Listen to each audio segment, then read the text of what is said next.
You're listening to the Bands and Musicians Show with your host, Andy Peacher, live every Tuesday at 7 p.m. UK time and 2 p.m. Eastern Standard Time. The show for the indie and the up-and-coming singers, songwriters and bands. We need new guests. If you have the talent, please email Andy at freedomtalkradio2013@gmail.com or visit our website www.freedomtalkradio.co.uk or Skype us at Freedom Talk Radio 1.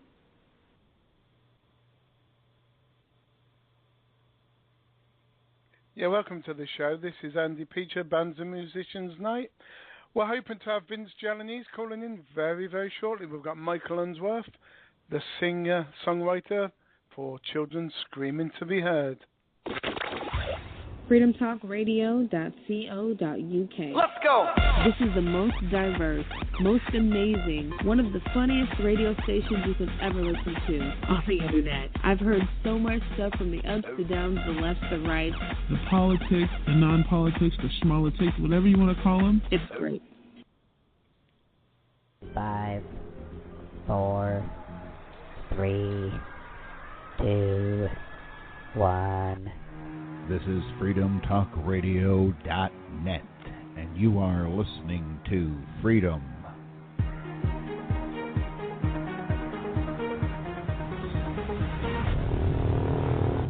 Talk Radio. From beautiful Saline in southeastern Michigan. Around the world. This is the 2009 Top 10 Webcam in the World winner. This is SETV. Yeah, welcome to the show. This is Andy, and this is the Bands Reunited. Oh, no, it's not. It's a Bands and Musicians Show. I wish people wouldn't type to me. Michael, can you send Maggie the link if you could? Yes. And then if she disconnects from Skype, it'll be far a lot easier. And then she can see that it's, she can see, that the it's being connected to Skype on this service is the problem when there's too many. Having said that, computers often play up. But yeah, so Michael Unsworth is from the Children Screaming to be Heard. He's a singer-songwriter. He's made a song called Calling You, Calling Me. He's also made songs as well for The Soul and Generation. Michael's from Australia, and basically so is Vince. Vince Gelanies, Australian-born singer. Just waiting for him to call in. And he sings Every Dream. And Every Dream has made the top 10, really, in America of the independent music sort of awards. So I don't know whether to go on with you now, because he normally turns up on time. It must be these daylight savings. All right then, well for now, Michael, we'll just have to talk to you, my friend. Yeah, that's no worries at all, Andy. Yes, sir. And what time is it there now? Because, I've got about 4 o'clock in the morning, so Vince probably will be running a little bit late, but that's okay. Yeah, I told him only 3 or 4 hours ago. I said 3 or 4 hours to show time, so I think he knows the time anyway. Yep. And if Maggie, I've just sent her the link. If Maggie just presses play on this link, she'll hear it. But she'll have to disconnect herself from Skype. Otherwise, she'll get double trouble. Because also some people can't mute. And if they mute the microphone when other people are talking, they won't hear any feedback. But anyway, so we'll go on then. First question is, well, I was going to do you as a team. Right. But he's not coming yet, so yep. What inspired you anyway to sort of write music? Where did it all come from? Well, many years ago, I think, like I've always had the passion to write the music and write words and stuff like that. I suppose it comes from a family background. You know, my mum does a little bit of writing here and there, and I suppose it just goes through the bloodlines. You know, so it's just a bit of a disease, I think. I mean, when you do start writing songs and all that sort of stuff, you know, and putting music down and all that, it just becomes, an addiction, just like a drug, I suppose. So that's all I could say. But just getting my emotions across in music just feels right for me. So I think that's the best way to explain the way I feel about doing any sort of music, Andy. Yeah, I often say to people, would you say it's often like therapy? You know, you're getting your emotions out. Whether it be happy emotions, sad emotions, but you're kind of really having a good time doing your music, and it kind of makes you feel better, doesn't it? It does, because I mean, what's his name? You know, like as you know, and I wrote that song for the Stolen Generation through Facebook. I haven't met the lady Barbara or anything like that, but you know, I took on her emotions to write the song and sort of put it all into the song, and it makes me feel good to help that person to sort of show their emotions through my music. Yeah, very good. I'll tell you what, while we're waiting for Vince, I have got the Stolen Generation, because I think if we start with what you first did, you know, for the children, and because we shouldn't forget the Canadian, and we shouldn't forget the Australian Aboriginal children. They've got stolen, you know, or whatever you want to call it. They've been abused sexually, mentally, morally, in every way, shape and form. And then that leads us on to really why you decided that, you know, that helping a charity in this work, such as Children Scream to Be Heard.com, was kind of a good, a good move. So just give me a second and I'll try and find the Stolen Generation. Yeah. And as usual, there we are. So this is the Stolen Generation, and we'll say it's for Barbara, because Barbara, if you're listening, I hope you are. I've posted today's show on your website. This is for the Stolen Generation, and this is for Barbara, and it's written and sung by Michael Unsworth.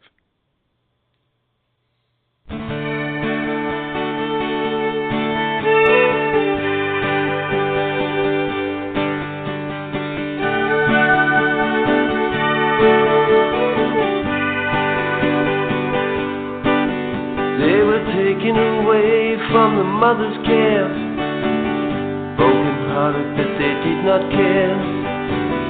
She remembers crying late at night, watching the candle burn out of light. Young man followed her to the back lane when he grabbed her. She fell down to the floor, crying, please. No more. Stolen generation child. Stolen generation child.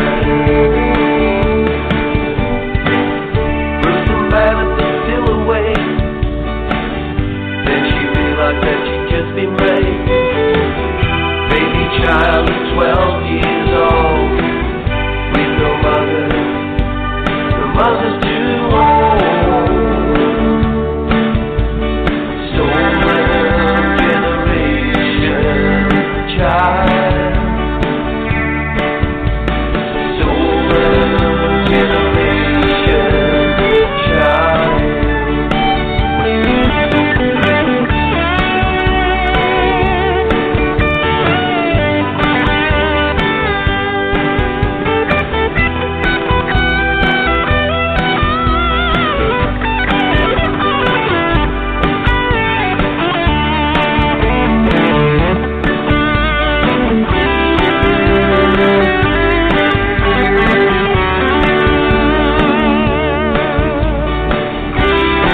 remembers a kiss from Mom.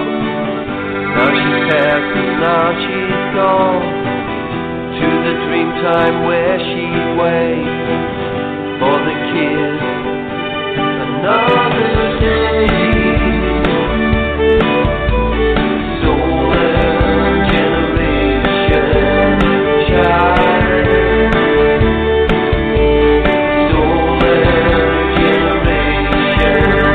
child.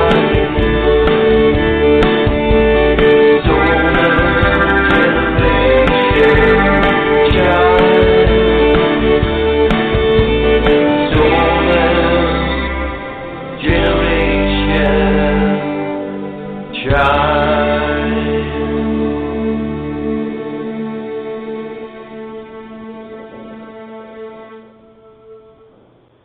Yeah, that was Michael Unsworth, Stolen Generation Child. And Michael, I'm just wondering, do you want to tell us a bit more about sort of your mum, your family, you know, how you ended up in Australia? Oh, well, I mean, yeah, I can tell you a bit of a story on, what's the name? I was born in St. Helens, first of all, down near Liverpool in the UK. What's his name? At the age of 6, in 1972, that we flew out to Australia, and what's his name? My parents flew out here, and you know, brought the full family, and sort of we just come outside of Geelong in Victoria, outside of Melbourne, and moved into Geelong in Victoria. You know, and grew up here as a kid, and I've been back to England and St. Helens quite a few times. And in '82, my mother moved back to the UK. My mum and dad split up, so she moved back to the UK, and I ended up getting married over in England, and I married an English girl from St. Helens as well. So, I mean, now we're all out to, you know, living in Geelong, back to Geelong in Australia. So, yeah, and yeah, I've had 4 kids. Well, I haven't had 4 kids, but Bev's had 4 kids. We've got 4 kids.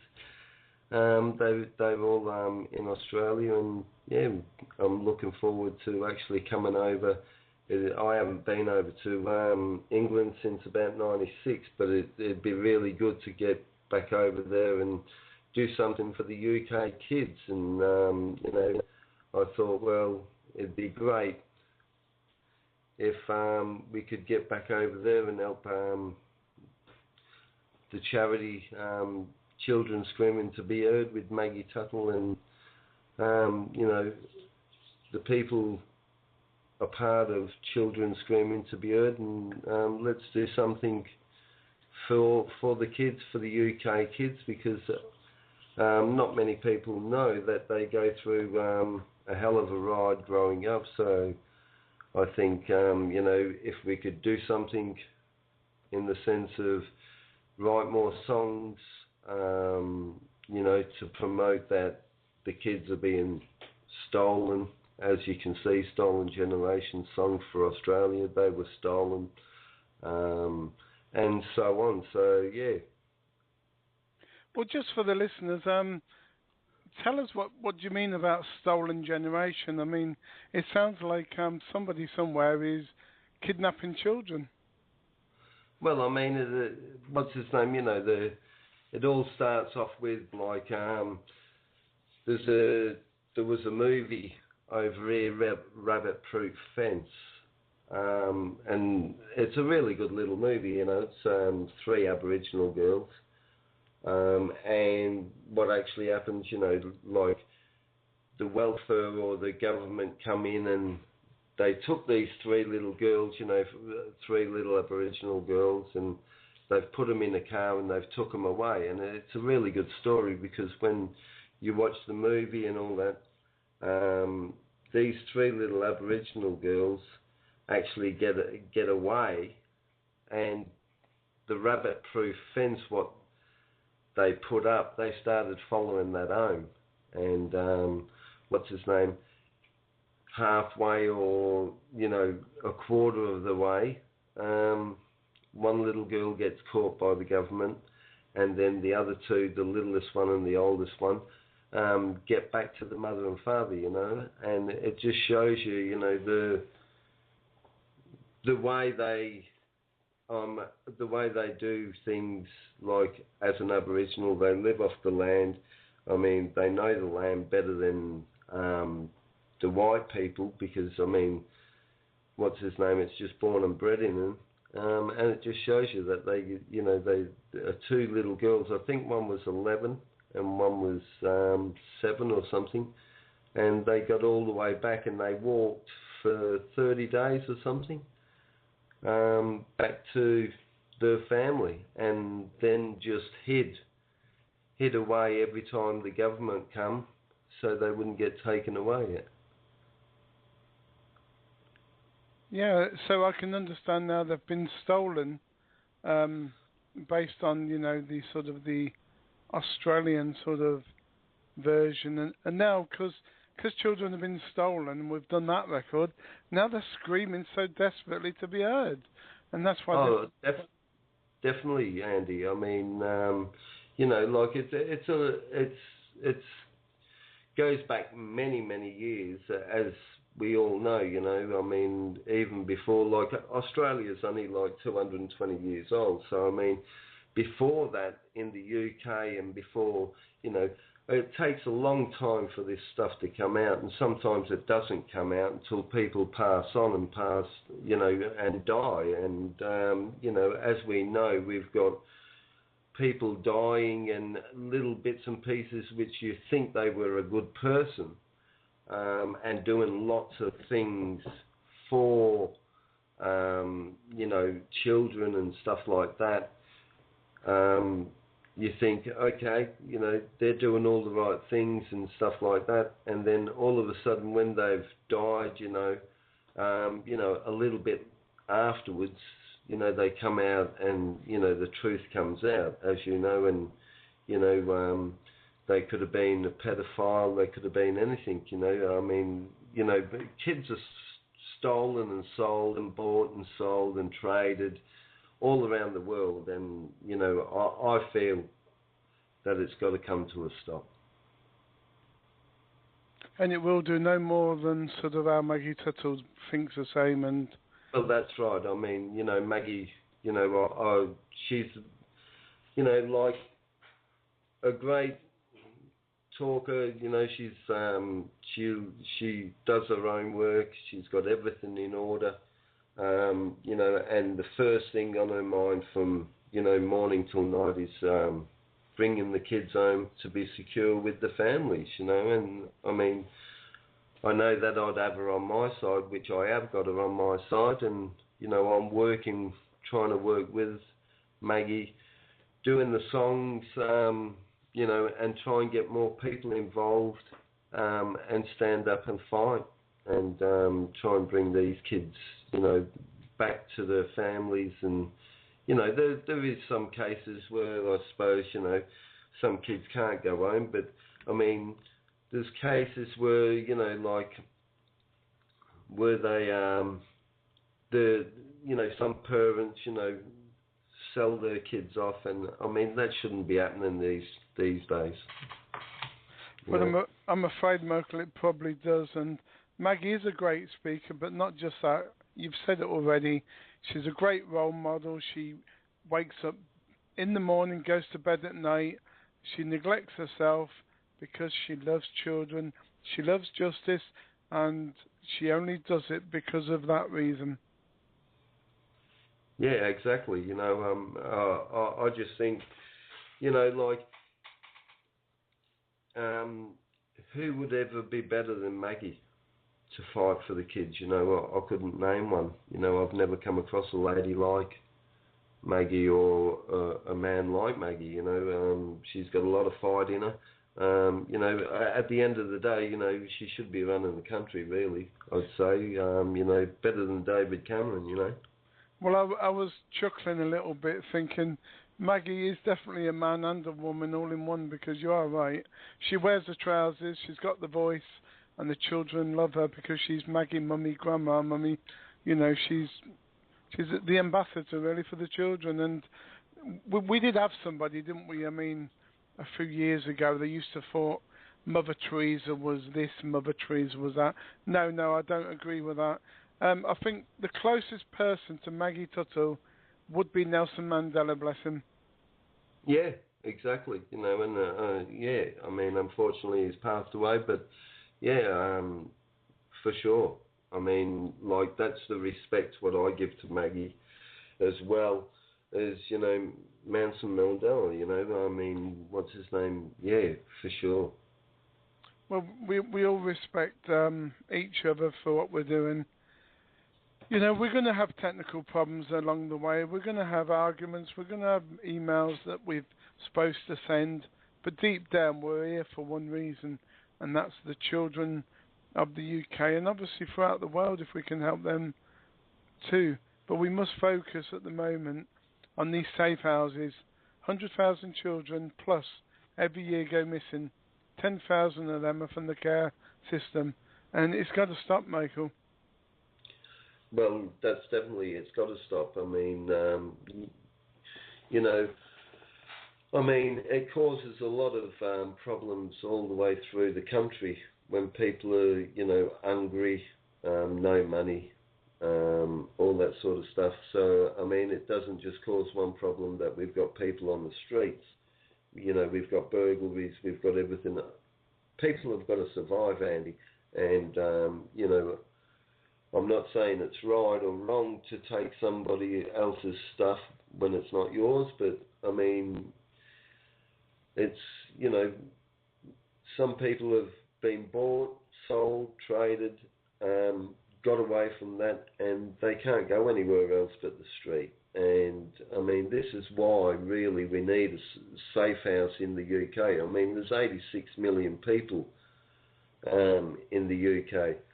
And what's his name? You know, if you had somewhere to go, even at night, to be secure and be away from, you know, having a meal, being away from, like, instead of selling yourself to somebody, like some kids do. I mean, you know, they're on the street, they hit rock bottom and stuff, and you know, they'll sell their body to get what they want, and I mean, that's crying shame to me. Absolutely. Can I just say, this is how sad people are on Facebook. I had a comment in. I mean, we won't sort of go any more than just saying it, that why do you need safe houses in the UK when the children surely want to go home to their families? Duh, you forgot the point that they're in local authority care, they're in imprisonment until they get released, they can't go home, and if they decide to run away, then surely a safe house is better. They'll never go home until the law changes or we stand up and march in a millions, you know? Sorry, yeah. I just don't like Facebook comments. They do not think before they speak. I tell you what, I think because we're a musical show and we've got onto the streets, we're now thinking of our safe houses. And kids can, you know, I'm sure that Tesco, Sainsbury's, all the big supermarkets, if homeless people are on the streets, I'm sure they don't mind them going into the bins and taking something, you know.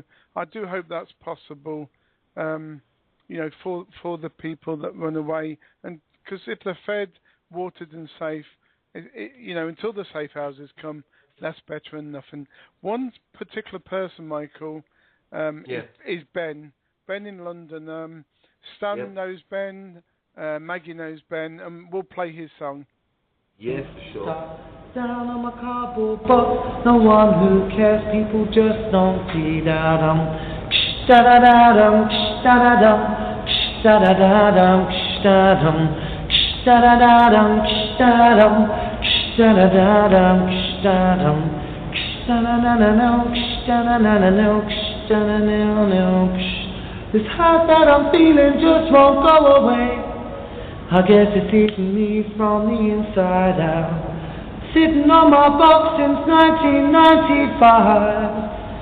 From the cradle to the street, still sitting on my cardboard box, feeling out of place, wondering where I am. I'm still sitting on my cardboard box, here I am all on my own. Da-dum, da-da-na-na-na, dum, da-na-na-na-na, da-no, da-na-na-na-na, da-na-no, da-na-na-na-na, still sitting on my cardboard box down on the Strand, losing my mind. I'm sitting on my cardboard box, feeling out of place, wondering where I am. I'm still sitting on my cardboard box, here I am all on my own.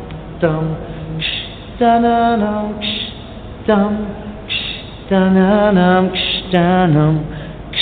On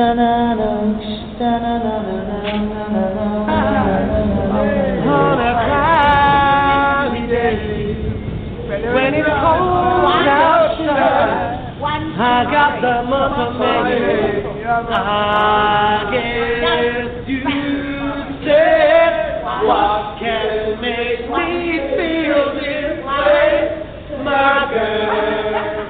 Talking about my girl. My girl. Do you know what I love about our life? We wake up with a smile, mate. And to see you guys just makes our day. Oh, bless you. And it does. It does. And it does. Because it shows you care. Because it shows you care. Because it shows you care. It shows you care.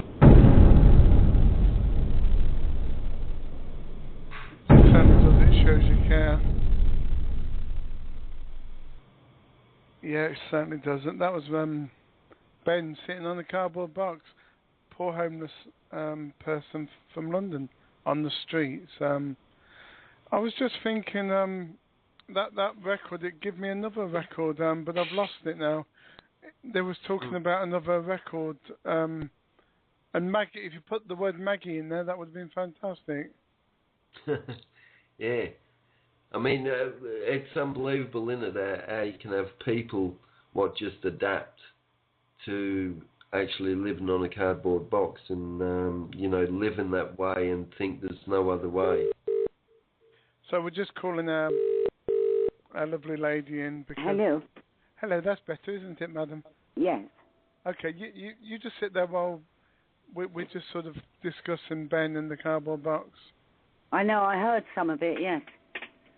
Okay. Yeah, so, I mean, it's just amazing, Andy, isn't it, really, I believe, like, to watch people wake up with a smile, like, at the end, she says, at least we wake up with a smile, and, they're still happy, and they're just, that all they've got is a cardboard box, living on the street. What would be better is if them people were, like, especially Ben and so on, in a safe house, safe at night. And, then in the morning they can go and do what they want. They can go shopping, do whatever they want, and then come back, to a safe house at night. So then they're, people are not murdered as much. They're not, bought and sold. I mean, when, like I said before, when people are down and out, that's what they do. They sell themselves, and it's a crying shame. Like I said, for the kids, for people around the world, it's just a crying shame. What they actually go through in life, and we just turn a blind eye to it. I mean, there's a lot of people just walk past it every day, and they don't speak up, they don't put their hand in the pocket to give them something, they don't, I mean, what's his name, all the restaurants and stuff like that, they could give food out on the street. They see people walking every day, homeless people, they could, put some food out on the table out the front of the restaurant for them. I mean, we try and, I look at it, they're human beings like me, and a lot of other people look at them like aliens. I look at it that way, that people just look at homeless people like aliens, but they shouldn't be here if they haven't got a home. But it's not true, they're just like us. Yeah, I don't think the problem is actually worldwide myself. I mean... Yes, it is. Now, Maggie, the whole art of discussion is, let me make a mistake and then you can correct it, yeah? What I was trying to say, I don't think the problem, not of starving, what I was trying to say is that the problem of, I think in the UK and third world countries, they need food, they're not getting any. The UK, I don't think the people care about people or the kids. But in most of Europe and some of the world, I think, if you had a spare meal and saw a homeless guy, you would say, come in, maybe sit in the garden, have your meal, have a wash, and then go on your way. In the UK, they look the other way and they're not bothered. That's what I was trying to say. Yeah, exactly. It's just funny how it goes, Andy, like... People just walk past people, like all the time. And I mean, that's why we've got people like, there's people out there, like myself, what go out on the street busking and stuff like that to keep their family alive. You know what I mean? So, I mean, like I look at it, if you see a busker on the street, put your hand in your pocket, give them something. Because, I mean, they've probably got a family at home trying to feed them and trying to do the right thing for the family and trying to pay the bills too, you know what I mean? It's not their fault that they're out of work and, it's all back to how the country's run, and the country's run poorly. For work-wise, it's run poorly for, as we know, for the children's side of it. Like I can't say it. The kids are bought, sold, traded all around Europe, everywhere, over the water, back. They're dragged from pillar to post.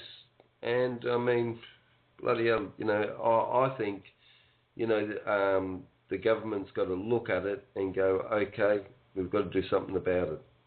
Yeah, I agree with you, Michael, but I think what we have to do at the moment, and now this is, because our guest hasn't turned up yet, I think it's only right that Maggie can have a word in a second. But I think through music, through paintings, through, another idea I've come up with actually, and I'll tell Maggie about that another time. But, on the basis of music and artwork and, conferences and campaigning and begging and concerts, whatever, I think we can help the kids. We just need a few more people. So, Maggie, tell us all what's going wrong with the world. It's money.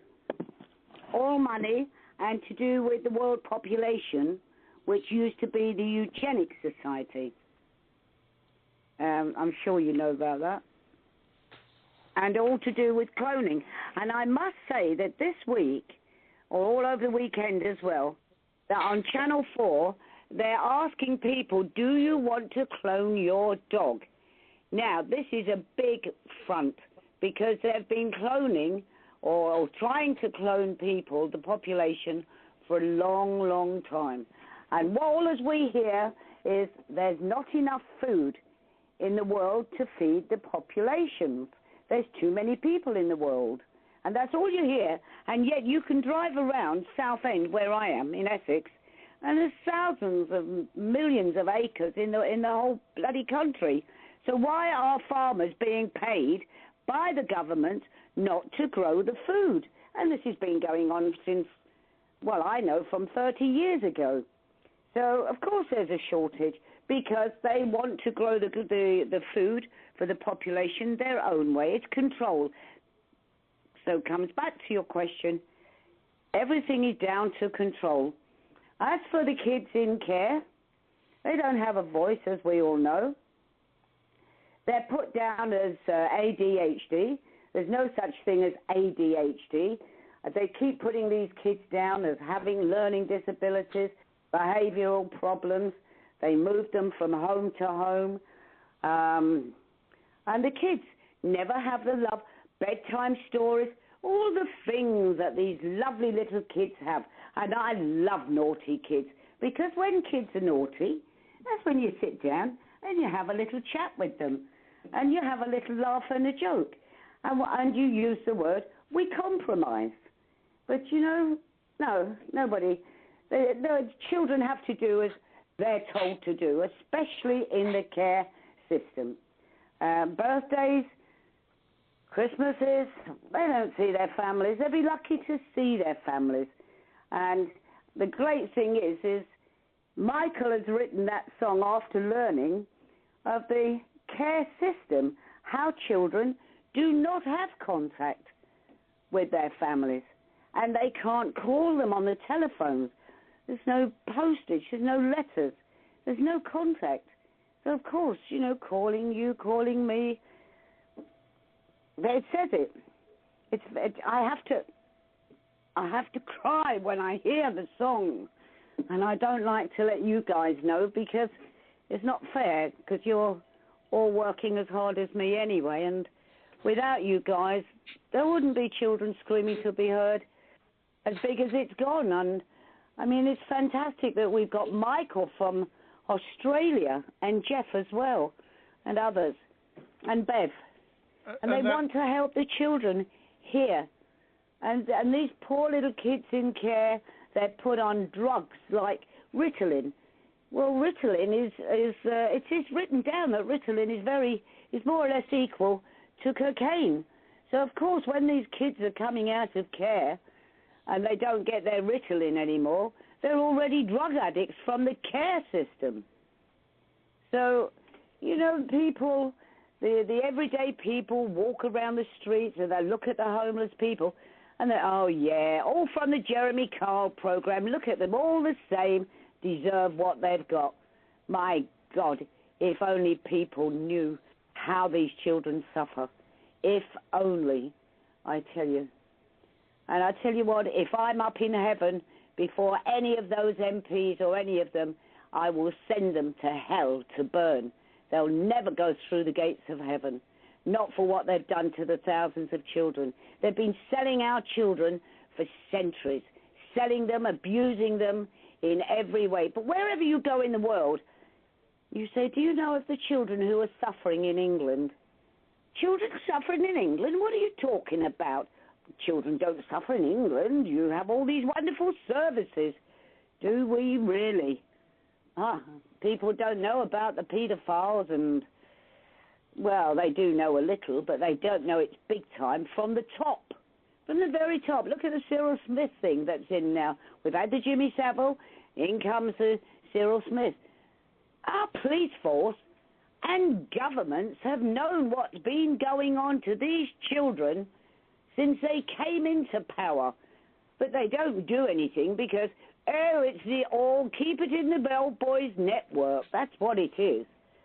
Old Boys Network. They need all these guys, MPs, not all, there's a few good ones, and lords, but again, not all the lords.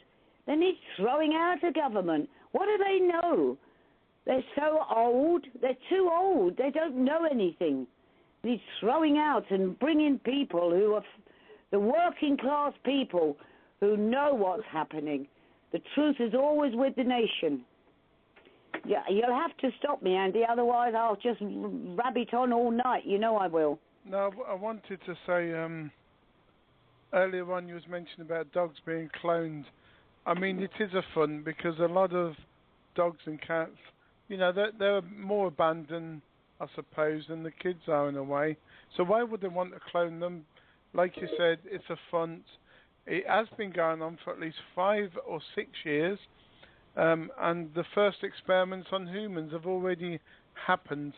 So, I mean, the only good thing about cloning, Michael will agree with me, and you, Stan, and you, Cornell, we need to clone Mama Maggie. Anyway, because you're a great lady, and it is a musical show, I've got the perfect record for you, from me, from everybody else that loves you, right? And then we'll go on and carry on talking and, yeah, you know, and just, yeah. But we're You're trying to keep me up so that I don't swear at you all in the morning. I know what you're doing. That's what I'm doing. Well, I'm singing to you now on this song, and so is all the kids, and so is all the adults. And then after 8 o'clock, when Stan comes on, he can sing to us as well. Did you? Okay.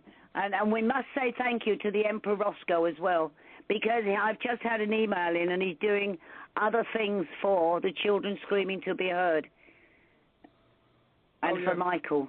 Yep. Thanks to Albina, thanks to Stan, but you can say all about that later on, because we need to show people what we're doing musically through, you know, video, through art, and so on. Anyway, this is from all the kids. You probably don't even like the song, but it made me cry when my mum got ill.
And we know you love us too.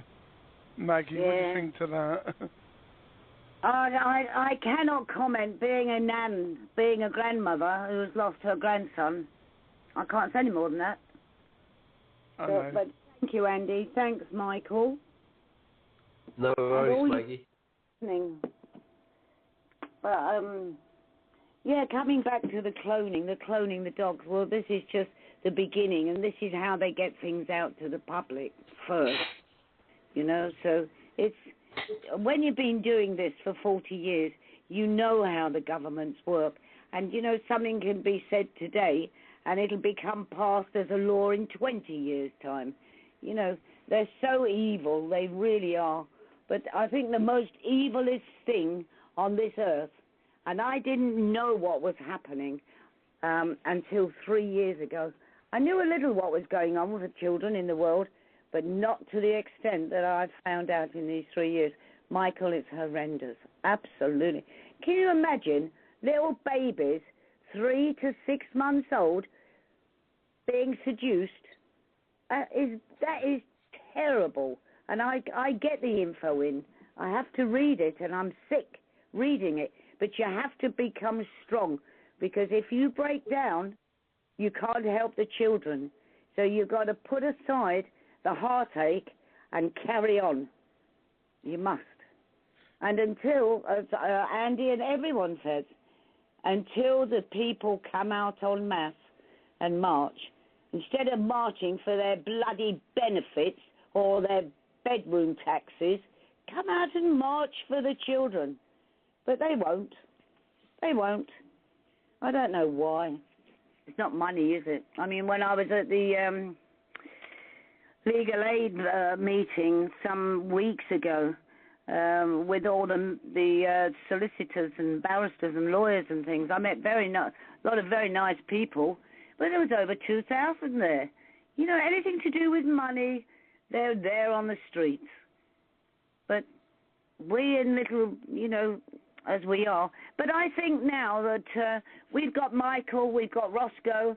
I've just had more good news from Roscoe as well. I think we're getting there slowly. Every campaign I've done has taken 3 years. Michael, I'm on the 3 years. We're getting there. Yeah, no, that's for sure, Maggie. Yeah, going back to all the cloning and that sort of stuff, you know, and, you know, that is, like, you know, kids being taken into care for one.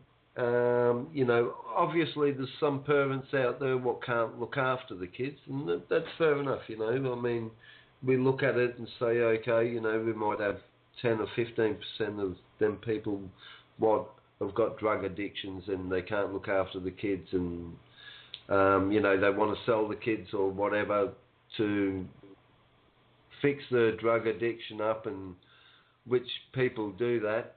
But I mean, what they forget about is why aren't the kids passed to the grandparents to be looked after? And I feel like if they are passed on to the grandparents and then put the proper parents into rehabilitation, rehabilitate them, try and clean them up as best as they can. You know, you'll never clean up a pedophile or anything like that, just lock them away. But, you know, if they've just got a drug addiction or whatever, clean them up the best they can, give them access to the kids, you know, and the grandparents have still got to have, you know, contact with the kids, you know, and, like, once you've broke a family up, it's very hard to get all that bonding back. And, I mean, that's what they take away from a family when they put kids in care. They break that bonding, and then, you know, like, as a kid grows a bit older, you know, they might see the grandparents once a week or twice a week or once a month. They might see the mum and dad once a month. Once that happens over a period of time, when he gets to a certain age, that kid, he'll probably see his parents once a year. Michael, can I tell you something, and the rest of the people? Up until the Second World War, we had communities, and there were street parties and things like that. Yeah. After the war, World War II, what government did, they split up the communities. They broke the communities up. They built these high-rise families. There's a place called Milton Keynes, and I know going back to 1972 that when they was building Milton Keynes, that was built outside of London, and I was told, oh, that's for all the troubled families to be thrown out of London. But however, a councillor I worked with as well in Islington, apparently every year the local councils get so much money towards doing repairing or doing whatever they have to do for properties. If they say they got £1 million to knock down a row of houses, and they didn't knock down that row of houses and build a block of flats, then that council would not get that grant from the central government every year. And I know that went on. I know that was going on. So it was the government who broke up the communities. Now, when you had the communities, I mean, the families were there. They were all together. They were close. Kids run to grandma's house or auntie's house. They had the whole family around them. But now they're all split up, as you said, Michael, completely split. And do remember that grandparents are free. We do not generate money for the social workers, for the adoption or foster agencies, for the so-called experts. There's no money we generate because we love our grandchildren and we take them in free of charge. But no. Exactly. We got Maggie. no right. I can remember, like growing up as a kid, like what's his name, having my grandparents, just down the road, and it was always, oh, I'm going down to, my grandma's to see her, because you always get a treat, you always get something when you go to your grandma's, you know what I mean? Even if it's a biscuit or a cup of Milo or a cup of chocolate or whatever, you always felt stay the night. treated. Yeah. Can I make an obvious point here? Because I'm a man of the world. Well, why wouldn't the government and all the agencies have a free grandma? Why wouldn't the government and all the agencies have a free carer? Because, often relatives care for disabled, sick people. It's all free. Grandmas are free. Granddads are free because they want to have the money themselves. Yeah, and they want to have control. It's basically the control. Because, without... and this speaks for itself. Without them having the control, and they put the kids where they want to put them. And the government, as we've seen, make money off these kids, and it's true. And it's money, just like paying tax. It's just money to them. And money makes the world go round, and unfortunately that's, what they want is just money. They don't want the future of the kids or the, the grandparents looking after the kids, because, they'll get taught morals growing up properly. When they've got them in these care systems and that sort of stuff, they can manipulate their minds to the way they want to do things, and that's all it is.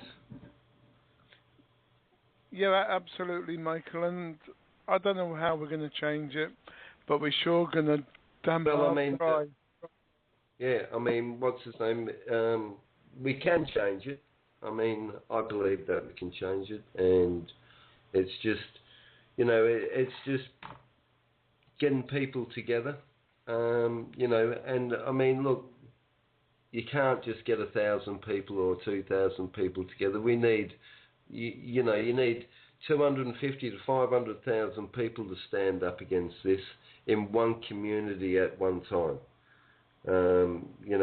Otherwise, otherwise it would fail. Yeah, well, Cornell's just said we can do this, and Cornell's right. And you're right, Michael. We can do this, definitely. We can do it. Especially like we've got a great leader. Like Maggie, as you've heard on the radio today. Great speaker. She knows everything what she's speaking about. She knows everything she speaks for. And it's just one of those things where you've just got to take a bit of a step back, have a little bit of a pause, and think, being the public, and go, is this really happening? And ask yourself the question: ask yourself the question, is it really happening? You know, because a lot of people go, nah, that's not happening. But ask yourself the question.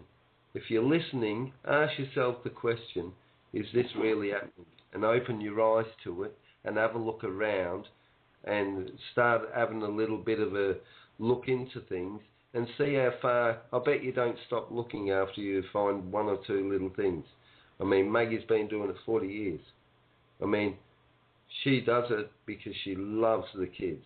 She wants to bring the kids, like we said before, to the grandparents, and they, you know, get that bonding with the grandparents, upbringing, they get the morals, they get the respect, and they go out in life, and once or twice a week, when they grow up like that, they go back to the grandma or granddad. I have to go to my grandma's today. You know, they're always home. If you need something doing, they're always home. Yeah, I can give you a hand, Dad. I can give you a hand, Mum. I'm going down to granddad's or grandma's to help her. You know, and that's what it used to be like. But now, you know, since they've broke it all up, they've broke that family bonding up, it's not like that anymore. No, going back to what you're saying is, all people need to do is Google child stealing by the state or the stolen generation in Australia, legally kidnapped. Now that is relevant to the children. Now, back in everybody's house now, I can guarantee you, if you research your full-fat milk as an example and your low-fat milk, you'll be surprised to hear your full-fat milk is better. Your margarine, which they say is better than butter, load of rubbish. It's called program, and if our Tim was here, he'd explain it very better than me. They're trying to program us through TV, through the media, to do what they want you to do, but the opposite. So they don't want you to be healthy. They want you to die quickly. It's eugenics. They're trying to control everyone. They're trying to break up the families, trying to kill people off. So the New World Order takes over. It sounds a bit conspiracy theory. It's not. It's conspiracy is happening. Exactly, Andy. You know, and it does happen. You know, like it's proof in the pudding, really. I mean, if anybody starts reading about anything, such as the kids or food or anything like that, the proof's right in front of you. You know, you just got to read a little bit deeper and you'll find the truth. Well, Cornell has actually just said it's not just about the eating. The truth is also in the drinking. You know, we pay. I don't know if Maggie does, but most people do.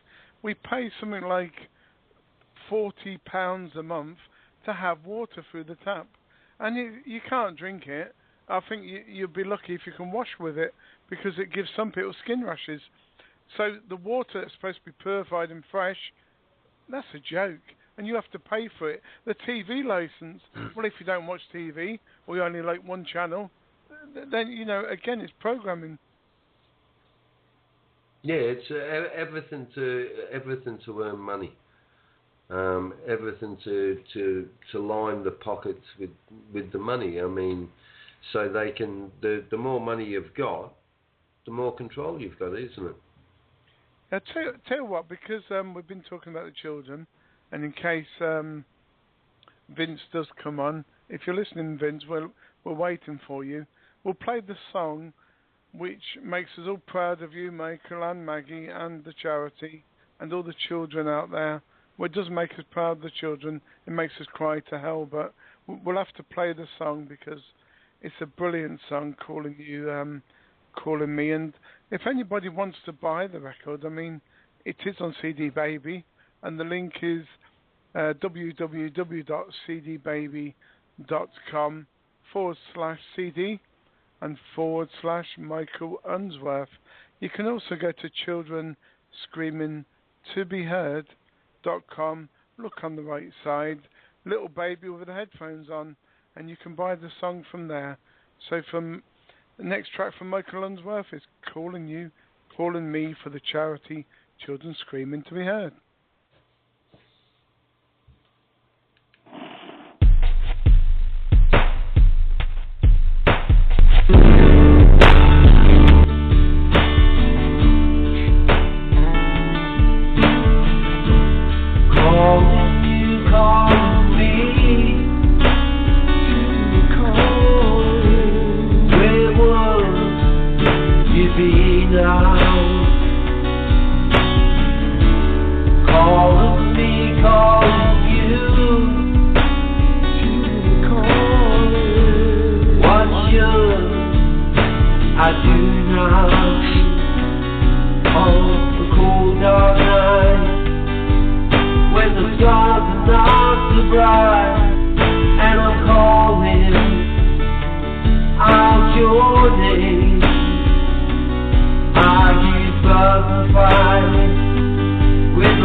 That was Michael Unsworth and Calling You, Calling Me for the charity childrenscreamingtobeheard.com.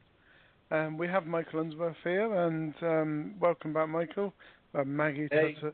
We have Maggie Tuttle from the charity, and we're just going to basically call in another caller, just temporarily, because he wants to say hello, and I think it's only right.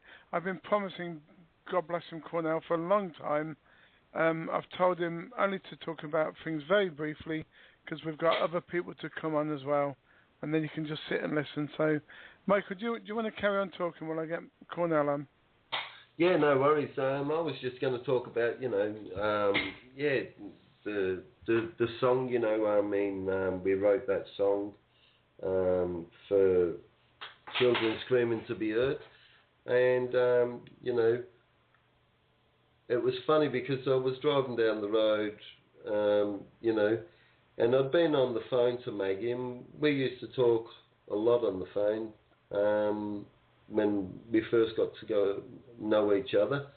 And I was just, driving down the road, and I was in the van, and I'm going down the road, and for some unknown reason, I just started singing Calling You, Calling Me, and, started putting all things into place, and within I pulled over a few times and written these words down, and this is at the start of the show I was saying it's an addiction. The songwriting's an addiction, and so I started writing the words down, and you travel a little bit further and you'd start singing them words, and then you're trying to concentrate on the road, and you're trying to do everything as well as make a song. And I ended up pulling over and just writing the little bits and pieces down again, and then I couldn't wait. I was like a kid going to my grandma's or back home.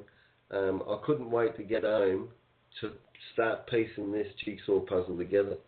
And when it started coming together, I thought, geez, it's going to be a nice song for the kids, for the charity. And it's funny how things just happen like that, within the space of a day or two, and then I had Jeff Zimbalist,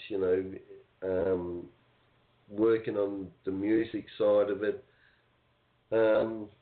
Gary Quince, the production side of it, all just people coming out helping me. I mean, Jeff speaks on his own. I mean, put a guitar in the bloke's hand. I mean, he's a highly respected guitarist in Australia. I mean, he's played with, such as John Farnham and, big voices in Australia and that. So, yeah, I mean, he's just one of those blokes where he's really easygoing. I mean, he wants to help the charity. I was speaking to him earlier on. And, he just said, like, he had an album out in 1996, and it's in the top 100 rock albums in the world. And he said, listen, Mick, he said, why don't we say, well, we can use the album, we can use the publicity to get children screaming to be heard for your song, to try and get it out there a little bit more. Because, I mean, like, all we need, and we're not asking a lot, all we need is somebody to buy one copy of the song each in the country, and you would have a safe house. That's $1. Well, £1. Pull £1 out and donate it to Children Screaming to Be Heard charity, and they would have a safe house up and going within a year or so. I mean, and they'd have it all decked out. They'd have, everything up and going, and then, you've done something, and you've done a good cause, even if you just pulled £1 out of your pocket and donate it to Children Screaming to Be Heard. I mean, one person, if 86 million people did that, you'd have a lot of money to help the kids in Britain, and you'd be a far better country. And what's his name? It'd cut the crime rate down. It would cut a lot down, and it would show the government that this is how it should have been done from the start. And we should have had a safe house many, many years ago. And we keep the kids off the street. They don't have to sell themselves. They don't have to go and commit a crime to live. They don't have to wake up freezing cold and trying to find a bed and disturbing people, and then people are reporting them to the police early in the hours of the morning, think they're getting burgled. It just, all that, it'll stop all that. So, I mean, all I can say is, if everybody in Britain who's listening can pull £1 out of the pocket and put it to Children Screaming to Be Heard, towards a safe house, I think it would be a good thing. I think you'd be doing a great thing for the charity and a fantastic thing for the country. And all it's going to cost you is £1. Yeah, £1, Michael. That can even be per family. You could even narrow that down very. Why don't anybody who's not waged pay 50p per family? Anybody who's waged £1, and any company £2. Well, that's fair enough, Andy. I mean, look, at the end of the day, £1, right? If you donate it to a charity, it's taxpayers' money anyway. Like, what's his name? And you can donate it. They're only going to take it off you in tax in the long run anyway, the government. So you might as well donate £1 It's not a lot of money. I mean, look, if you go without, say, a packet of lollies for the day, I mean, you've helped a kid by giving £1. I think you've come up with a very good point there, Maggie. We need to research this a little bit better. I need to get Cornell on in a minute just to give a 5-minute chat. But Michael, I think if everybody who's working, and I've just remembered when you said it, you get tax relief for donating to charity. So if you donated £1 or £5, they will not charge you that in tax later on. So in effect, to everybody who's working and any company, it costs you $0 to donate £1 or £5. That's exactly right, Andy. And I mean, what's his name? You know, what better sort of cause it would be, you know, to help the future of the country. I'm just getting in Cornell now. You know, I think. I mean, the country runs on, you know, families and, you know, people coming through families. You know what I mean? I mean, if we all stopped breeding, there'd be no kids. They wouldn't make any money. You know, but I mean, at the end of it, you know, we've got to have a safe house. We've got to have somewhere for these kids to go and keep them off the street. And I mean, like I said, if everybody just puts £1 into the charity Children Screaming to be Heard, you know, within 12 months, you'd have up and going safe houses around the country. Absolutely, yeah. I think Cornell's given me the wrong number. Oh, damn. Michael, our charity, I run the charity on my pension only. And from my pension, about I think it's 137, is it, Andy? Yeah. Pounds a week. I have to feed myself, pay the rent, pay the council tax, run the car, and run the charity. And all the books and accounts have to go in every year. And yet, we run on pennies, and you've got charities worth millions, hundreds of millions of pounds, some of them, and not one can open a safe house. And even if they did, the kids wouldn't go to it because they call these people the do-gooders. I mean, such as us, the down-to-earth people, we're the ones they come to for help. But just basically, I mean, charities worth millions. We've got absolutely nothing. I have to depend on people sending me stamps that have, you know, that they're not using and things. But we don't get any money. But we run the charity on nothing, and our voices are out there. Amazing, isn't it? Yeah. I think we have Cornell on the line now, Michael. Hello, can you hear me, Andy? Yeah, I can hear you, Cornell. We've got Maggie, Michael.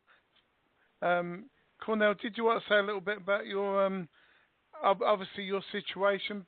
Yes, I do. Don't say any children's names or any particular cases, but just say how many. You know, you can refer to them as I've got 2 children, 3 children, 4 children, but don't give any names or surnames.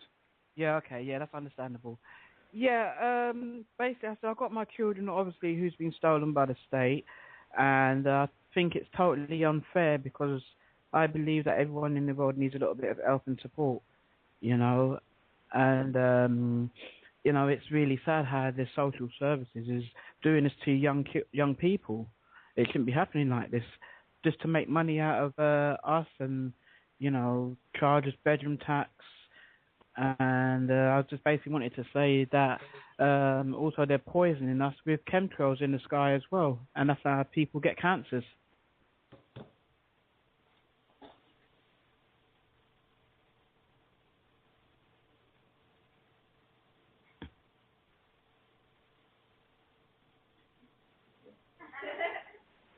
That's all I have to say. Andy, you there? No, you're right, dead right, Cornell.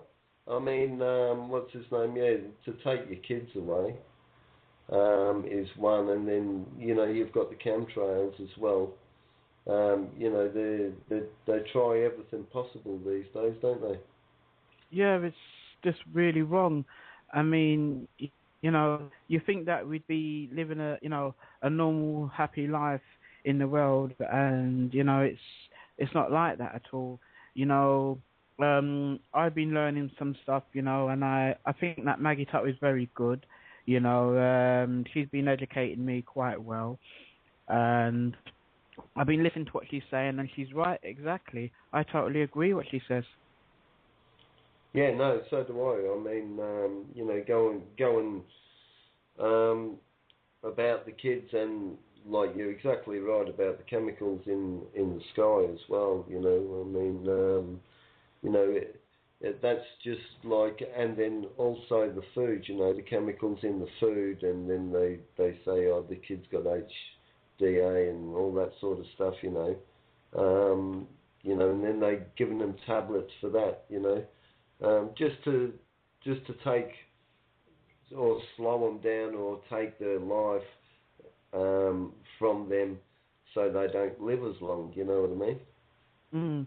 And then to top it off, we've got the secret family courts, where you know, they're all behind closed doors, and they're run by public, as you said, public organisations and private companies, which obviously that's wrong as well, because the members of the public don't even see what's going on, and the children don't have a voice inside the family court.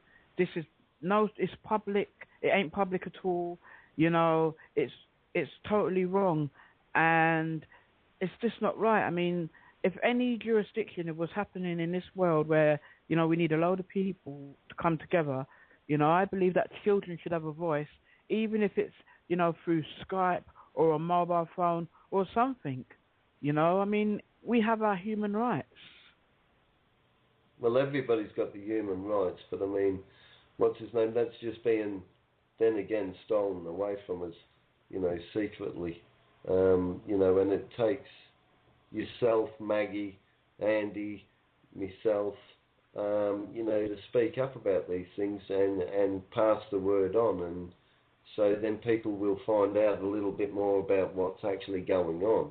Because, I mean, people get tied up into everyday life, and what's his name? They just go about the way, and you know, like before you know it, you know, they are walking past a dead person on the street, which, you know, they just keep walking because they're going to work. They're going to work for one, to earn money for their family, and for two, you know, the government are getting money off them.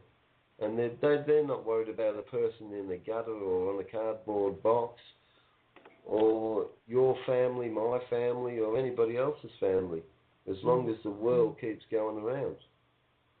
I mean, to tell you the truth, I actually, I was homeless. Me and Nikki was homeless a long time ago, because we had to run away from her family, because obviously Nikki came to me and Nikki got abused by her family, and she was so scared. You know, even they're so powerful, her family, and they came down kicking down my mum and dad's door. So we had to run out through the back way and jump on the train and go in a hiding place for like 2 weeks at least. You know, it was terrible what me and Nick had been through.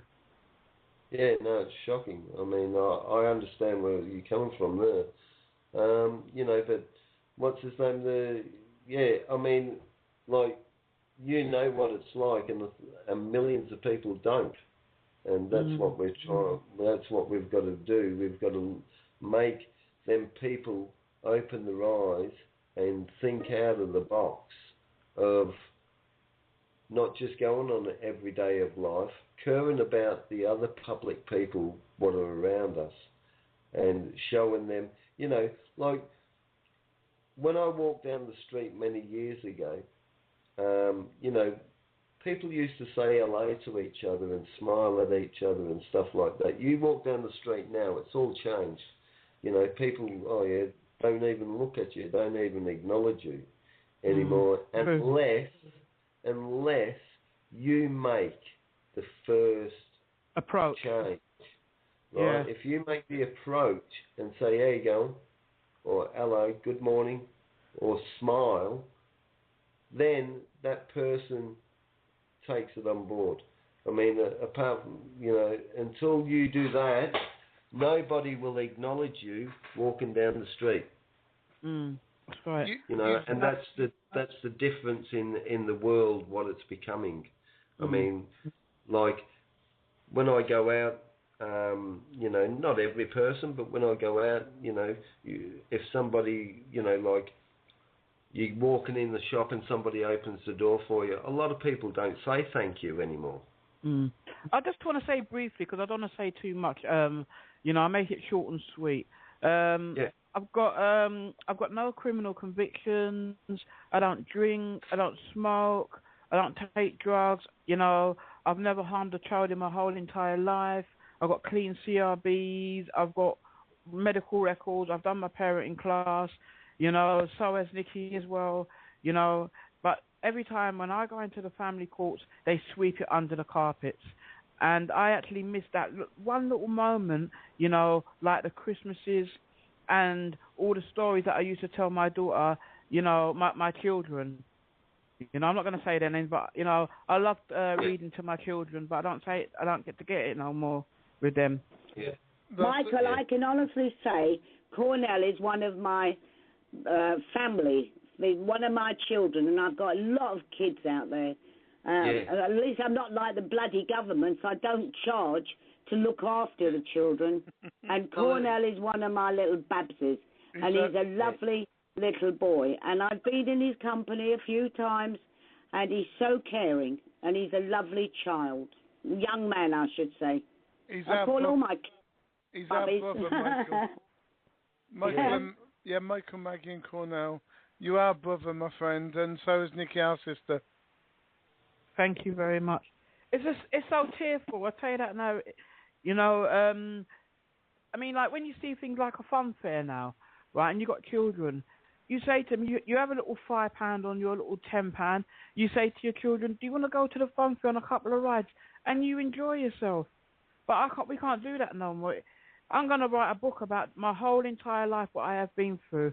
And I'm going to be going, we're just waiting on a college course, me and Nikki. You know, we're going to do every single college course, you know, and we're going to learn something, and we're going to try and study reading and writing and learn the laws as well, but common law. Yeah. That's all I have to say today. I understand where you're coming from. I mean, like, you know, like when you've got kids, you know what I mean? And even if you are not a wealthy person, or if you're, you know, like you're on the dole, or, you know, you're getting the government dole check each fortnight or whatever, you know, when you do see the fairgrounds and stuff like that, you know, you sometimes can't go, or you go, but you know, we can't really afford it. But sometimes, you know, like you do it because you want to see the happiness in your kid, you know, and you try and sort of manage around funding bread and milk and that through the week, you know, and you've got to juggle it around. It's hard, you know. And I mean, that's been taken away from you, you know, like you want happiness with your child, you know, and unfortunately that's been taken away. Right, Michael, sorry, Cornell, just say kind of your goodbyes for a minute. What it is, need to get a stun on because we've got about 35 minutes. I haven't played my show jingle for the second hour. And I've been emailed by Vince, and I said I'd play his song. So would you mind wrapping this bit up, and then I'll play the music and get Stan on. Sorry, Cornell. Yeah. Cornell can come on any time he wants. That's okay. I say my goodbyes anyway. And I'll say night-night, darlings, as well, and say night-night to Nikki. I will do. All right, Mum. Stop. Bye. Bye. See you, Bye, darling. You're listening to the Bands and Musicians Show with your host, Andy Peacher, live every Tuesday at 7 p.m. UK time and 2 p.m. Eastern Standard Time. The show for the indie and the up-and-coming singers, songwriters and bands. We need new guests. If you have the talent, please email Andy at freedomtalkradio2013@gmail.com or visit our website www.freedomtalkradio.co.uk. or Skype us at Freedom Talk Radio 1. Yeah, thanks, Vince, for emailing us. I know the time zones keep changing. We had that in America 2 or 3 weeks ago. I'll play your song. This is from VinceJelenese.com, VinceJelenesemusic.com. He's been a little bit sleepy because of the time zone, so do apologise. But I'll play Every Dream, and this was #1 in the indie charts in America, top 10 in Australia. Every Dream.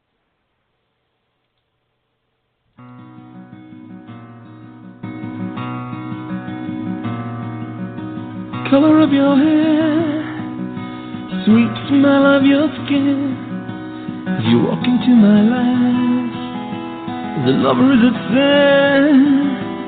And when I look at you, there's no need for you to say, for what you feel inside is already on its way. Everybody loves her, everybody loves her, but she started loving me. To make your wish, make it reality. As I look into your eyes, as I see your magic smile, it makes me understand that what we have is so worthwhile. As I touch your pretty face, as the love that we embrace, you're everything, everything.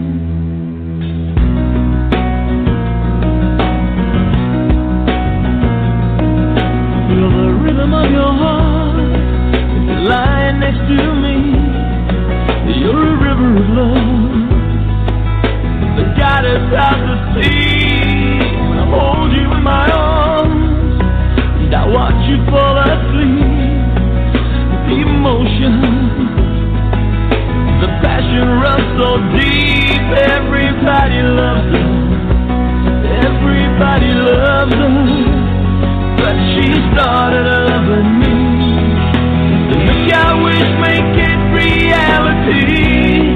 As I look into your eyes, as I see your magic smile, it makes me understand what we have is so worthwhile.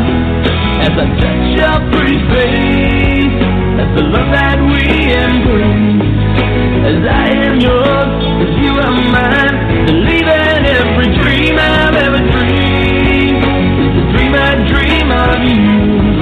As I reach out to the stars, you're everything, everything, everything I ever knew. Every moment you have been here by my side, every moment you have been here, you're everything I feel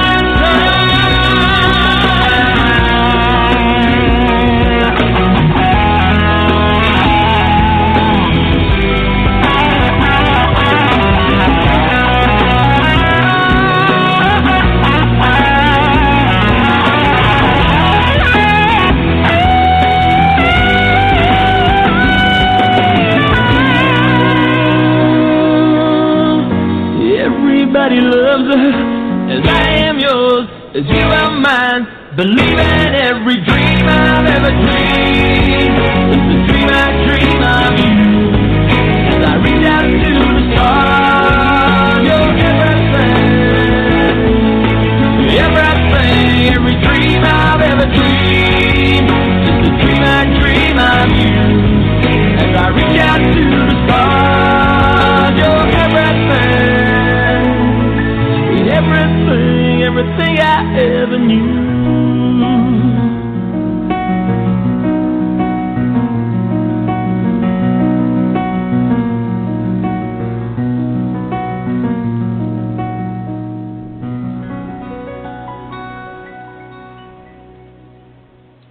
Yeah, that's Vince Jelenese from VinceJelenesemusic.com. And yeah, a very good record. #1 in America, indie charts, top 10 in Australia.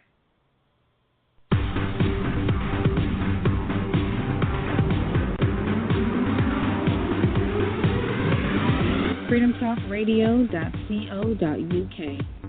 This is the most diverse, most amazing, one of the funniest radio stations you could ever listen to on the internet. I've heard so much stuff from the ups, the downs, the lefts, the rights, the politics, the non-politics, the schmolitics, whatever you want to call them. It's great.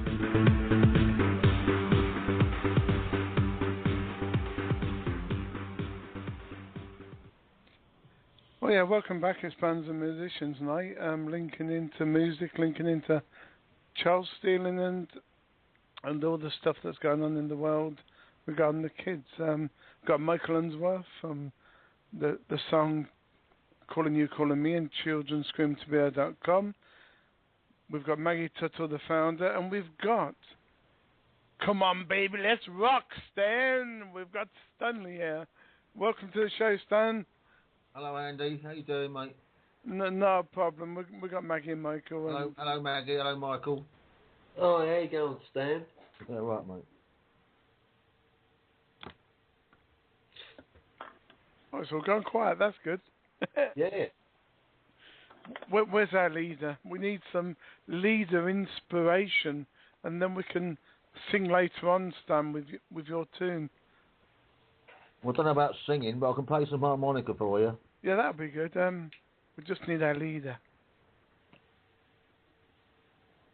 Well, do you know what? I'm going to frame that. That's 2 minutes of quietness. That's good, isn't it? Anyway, Michael, it's a very important cause, that what we're working for, and I don't know what we have to do. Exactly. You did say that we need to march in our thousands. We know all that. Nobody will ever do that.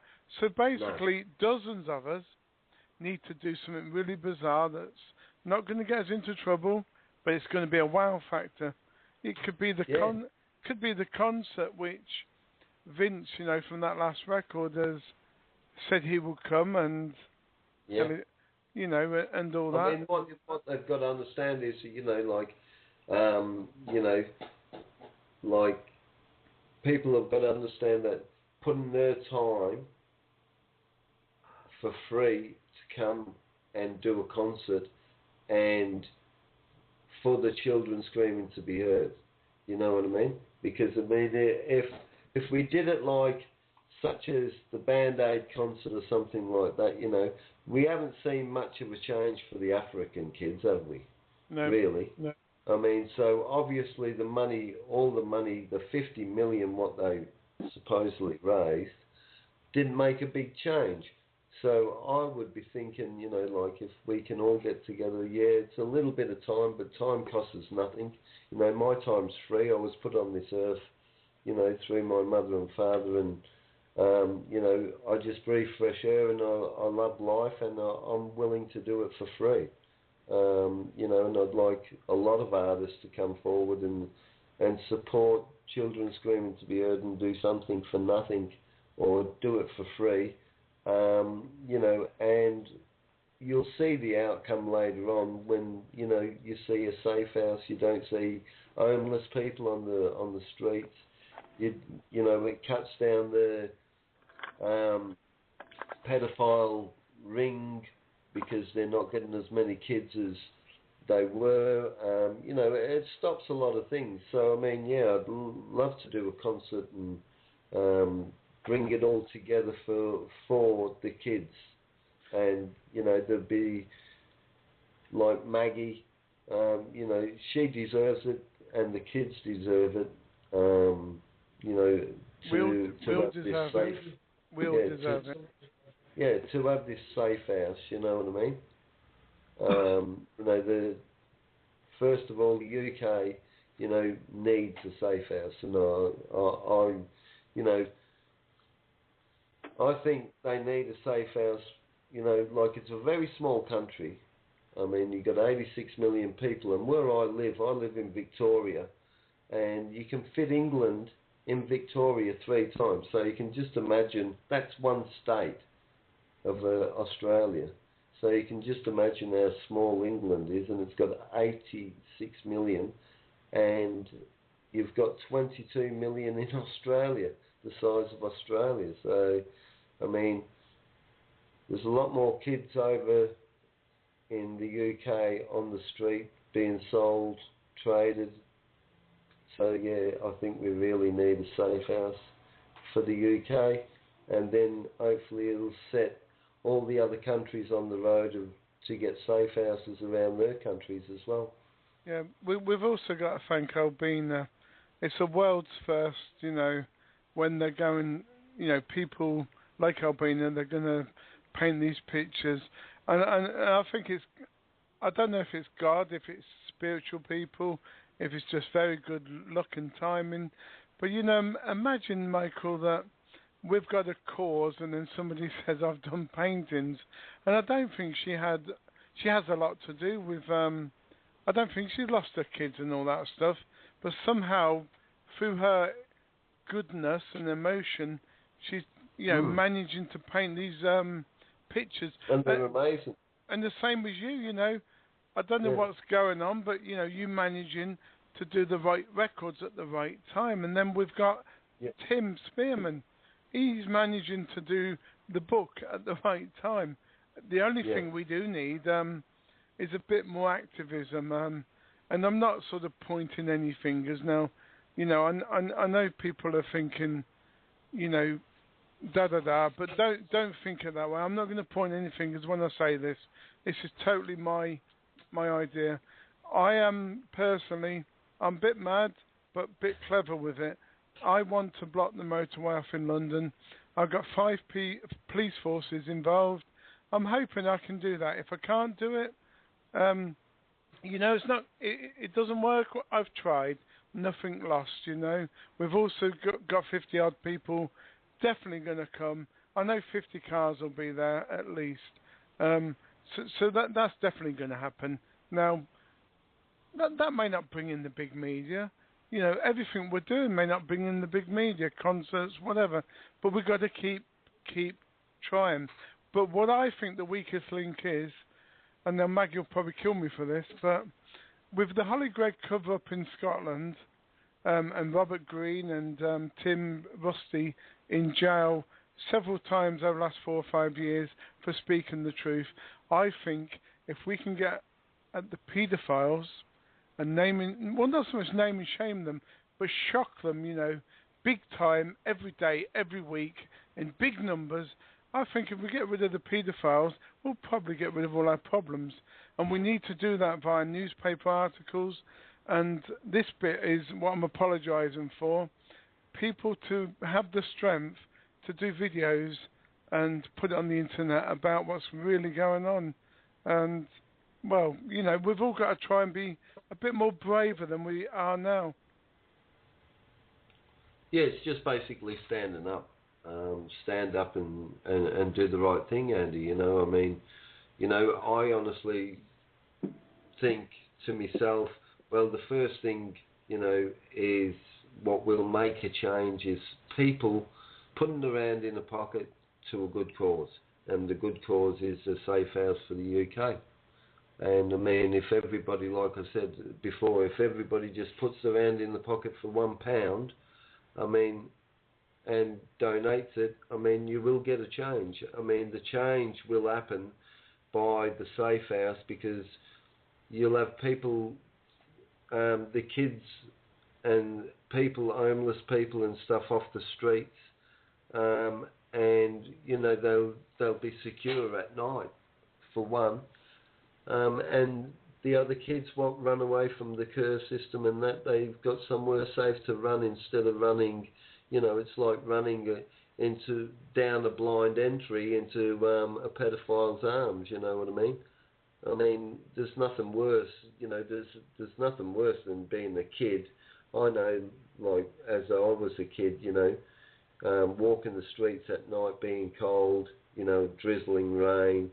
You sort of really looking around you all the time, being aware of, if there's anyone around or if anybody's watching you, because like I was brought up with the aware system of, you have to watch people, and a lot of kids are not, a lot of kids are trusting in basically everybody and anybody. And you know, that's the kids what get taken advantage of. That's the kids what are, you know, pass from pillar to post. Yeah, so I mean, I think if everybody in the UK could just even just put £1 in the charity, I think, you know, you'd start fixing the situation.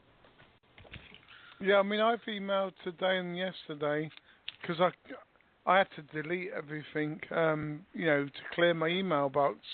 Now, I'm not boasting, but I spent, you know, hours on 2 days answering the phone and all that. But I sent 1,200 emails, 1,200, and all I got back is one guy, and I respect him for this. Out of 1,200 emails, is piss off. This is scam. Sorry, spam even. You know, rubbish to him. And that's fair enough because he actually emailed me. But the other 1,199 people didn't even tell me to go away. And that's what I really hate. Yeah. But I'm going to up the notch in the next few days.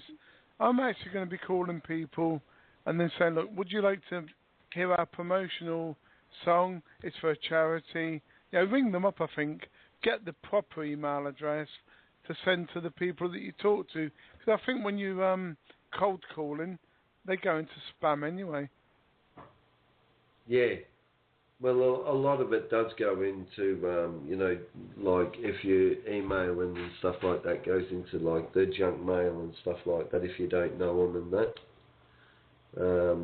So a lot of it doesn't get opened up, you know, like if you look at probably 10% of 1,000, you know, it's only, you know, what's his name, 100 people. I'm looking.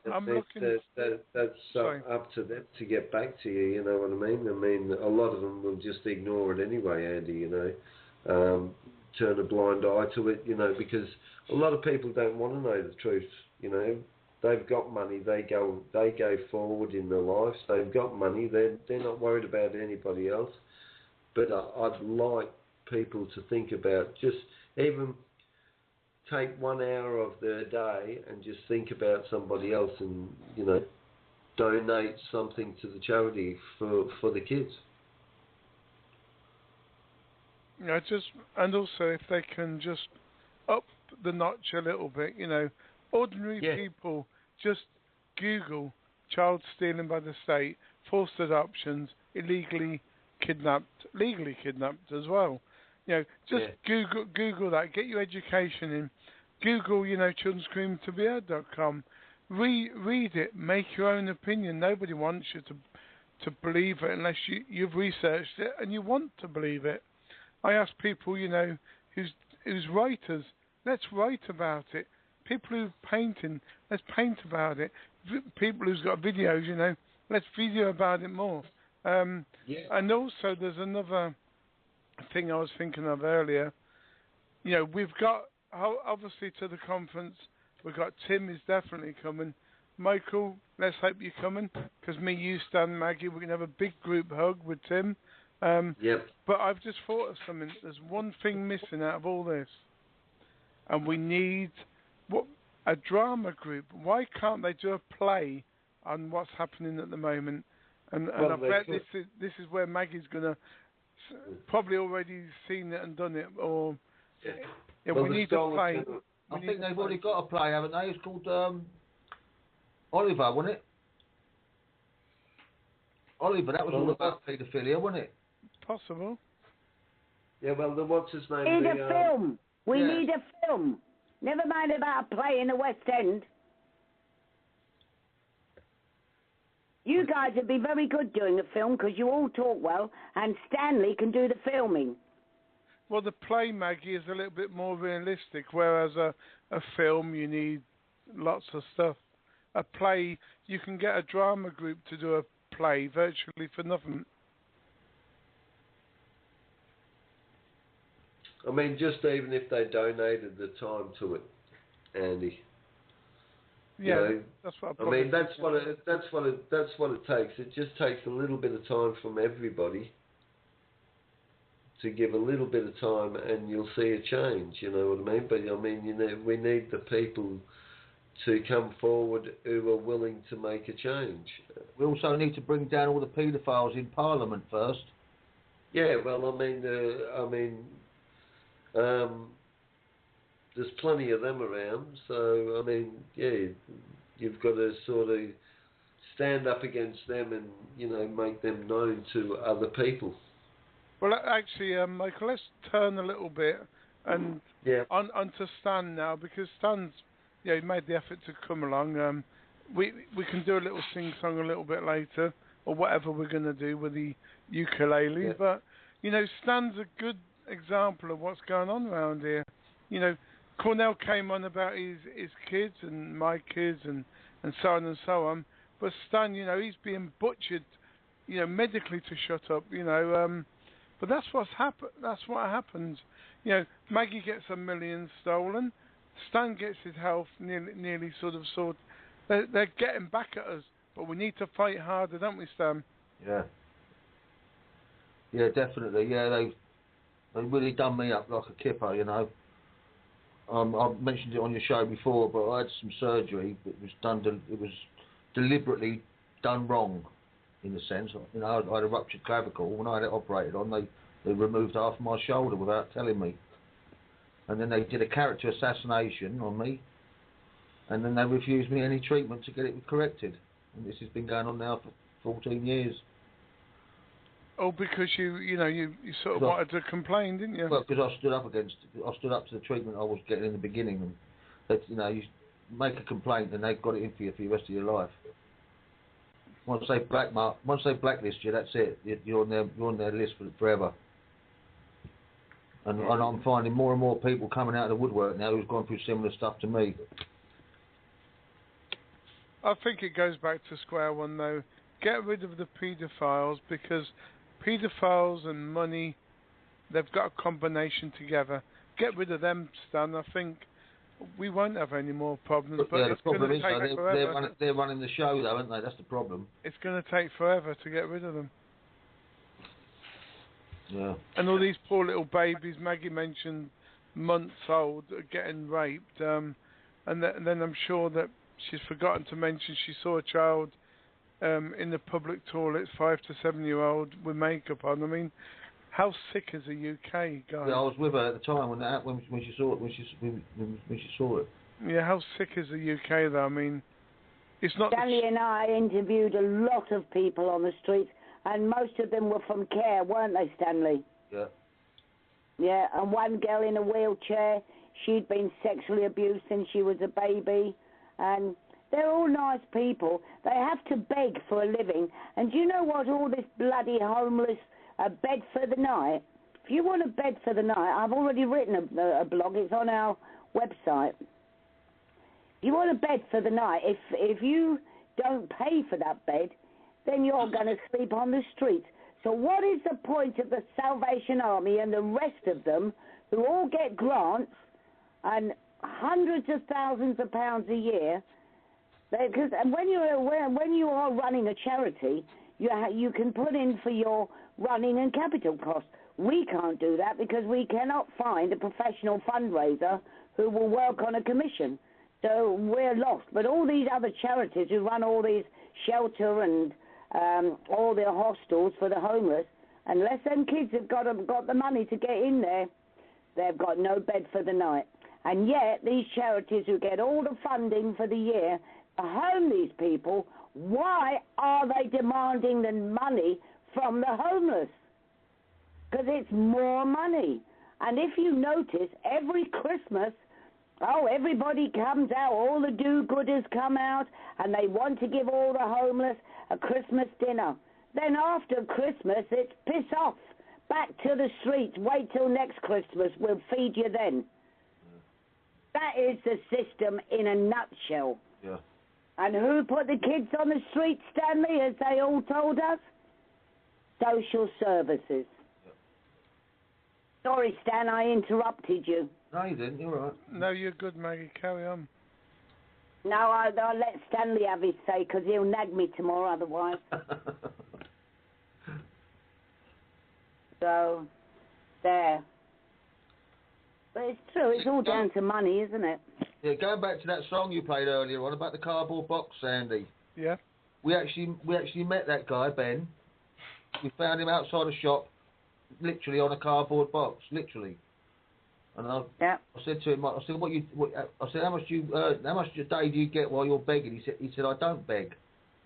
I said, what are you doing then? He said, I sing for my money.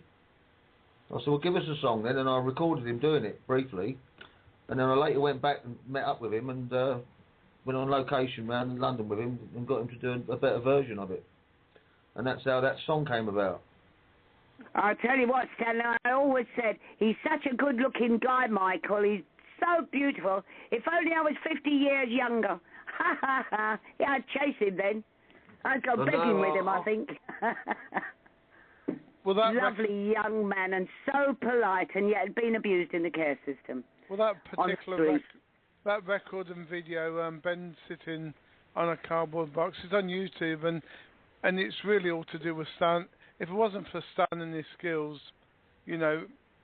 Stan is amazing. He gets bad-tempered, but he's got a heart of gold. Stanley has, I'm telling you. But you ain't heard him shout at me. And listeners, you haven't heard Maggie nagging yet. And I have to ask Michael to help me out then, and then Michael says, Stanley, now then. So anyway, we've got I will say that we have got a fantastic team. We really have. We have no money. We do it from our own hearts and pockets. We got Stan on the films, got Michael doing the music now. In comes the Emperor Roscoe to help us, a world-famous DJ. We've got Andy Pandy, Andrew, he works relentlessly all day with me. Bev's going to be helping us as well because Stanley's making a new video, and his videos gets the word out there. Now we've got Albina. And Albina's paintings are going to show the world of the suffering of the children.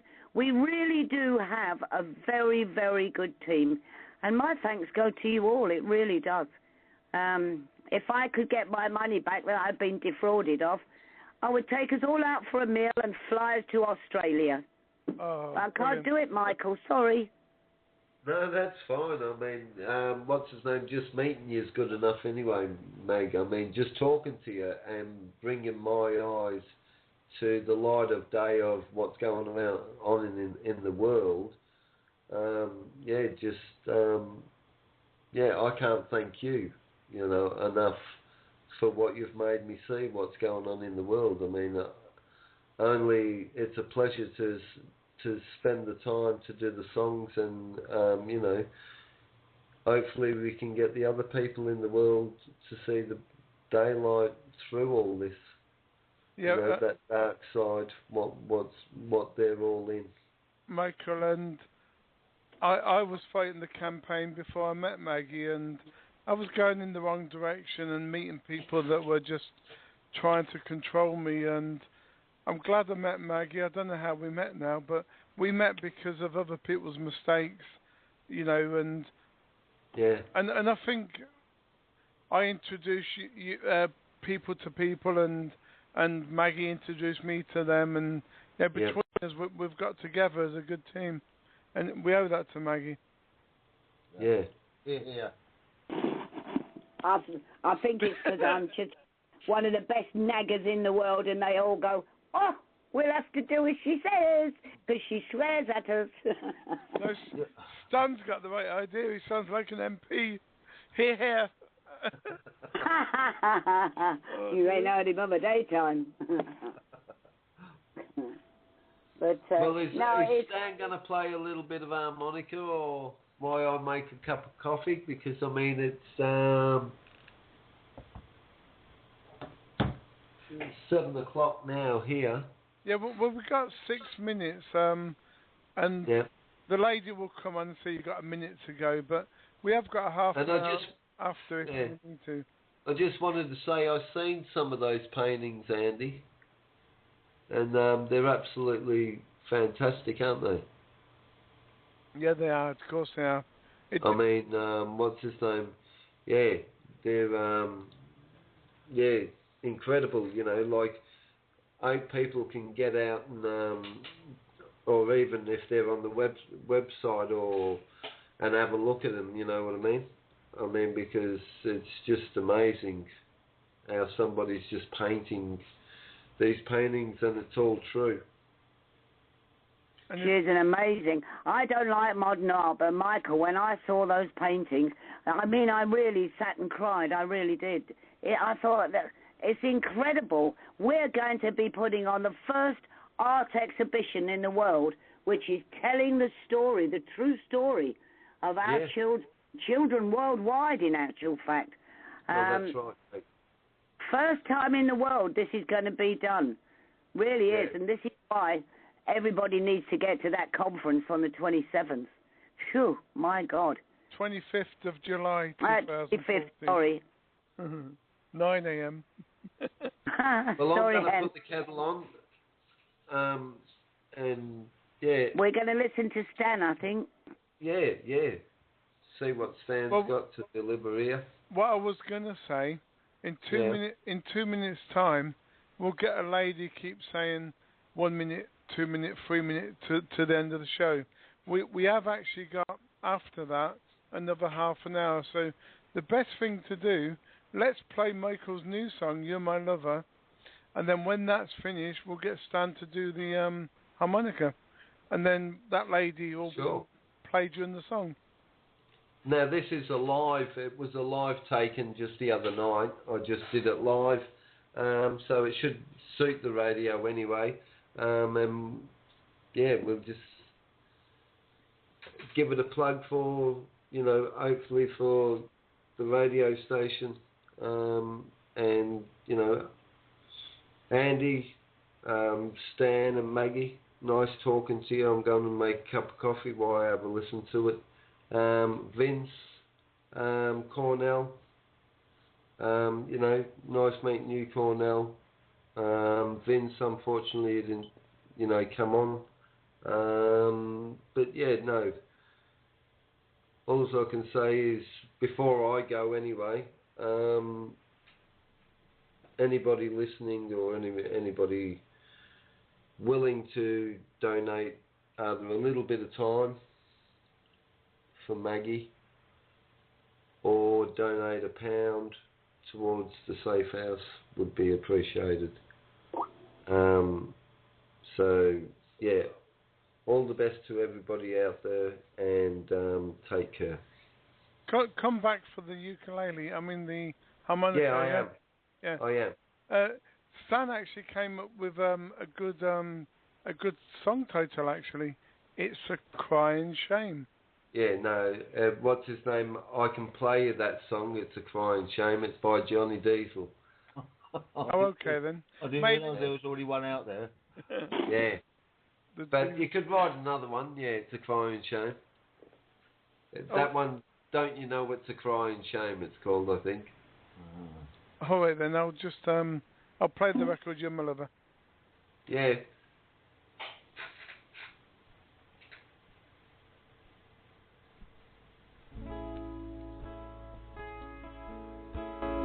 I could be a lover, I could be a man, I could be a friend that you never had. We could fly away on a summer breeze.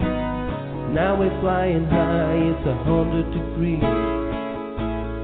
Love the way you touch me, then you took my hand.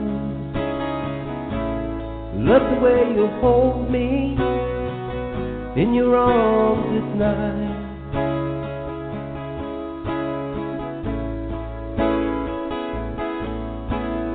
Every night and day that you're away, my love grows stronger every minute of the day.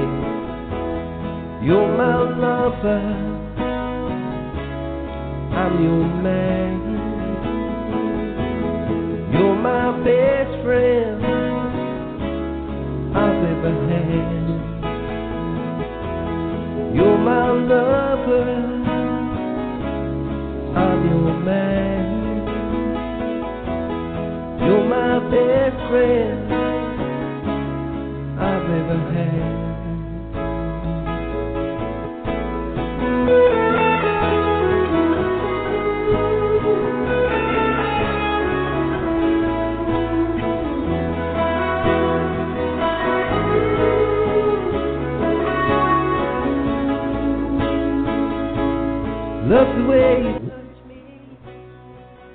Then you took my hand, swept away in your arms at night.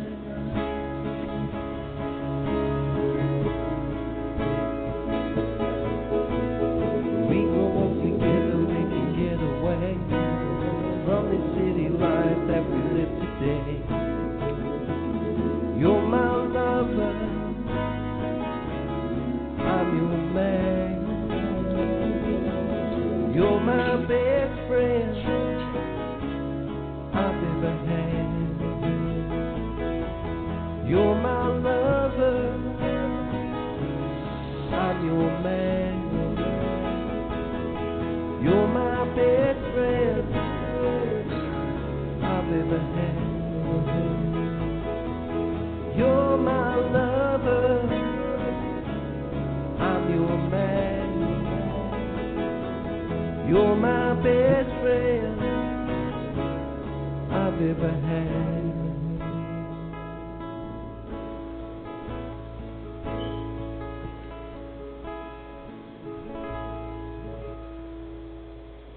Well, guys, Michael Unsworth, you're my lover.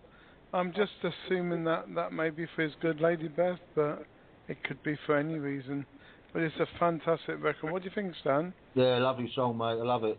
Yeah, Maggie said the other day, that's not Michael. I said, well, he sent me the track. So Michael can obviously say he's diverse. Is that the right word?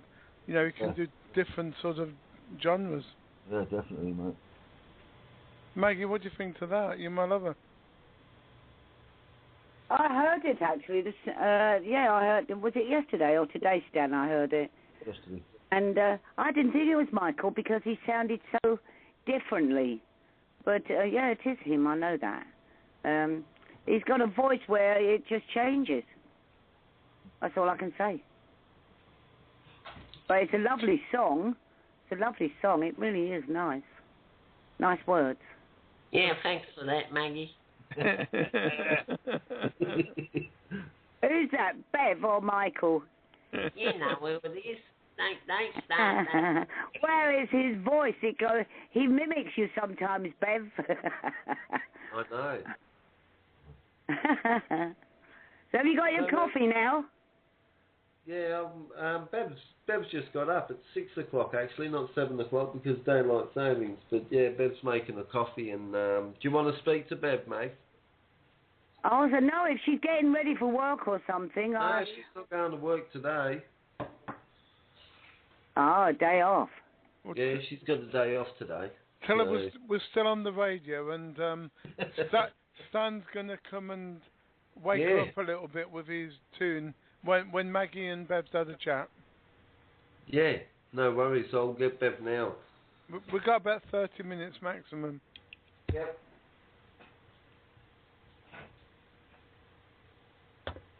I love this family we're in, Maggie.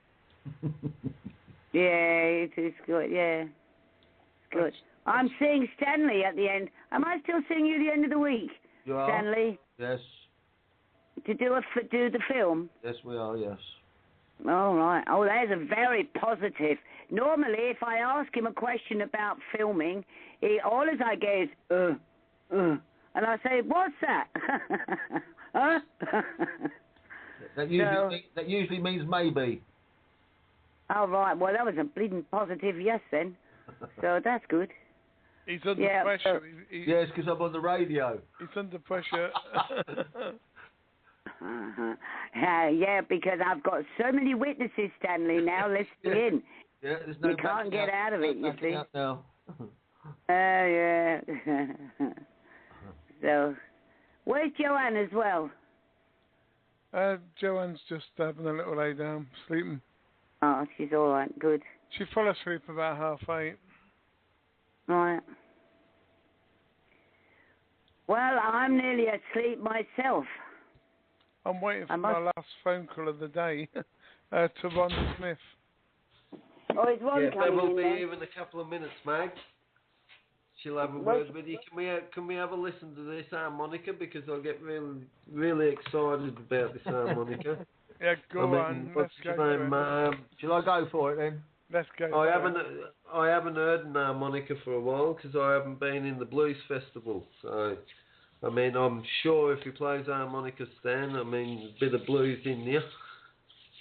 Well, this is for Maggie because she's so amazing.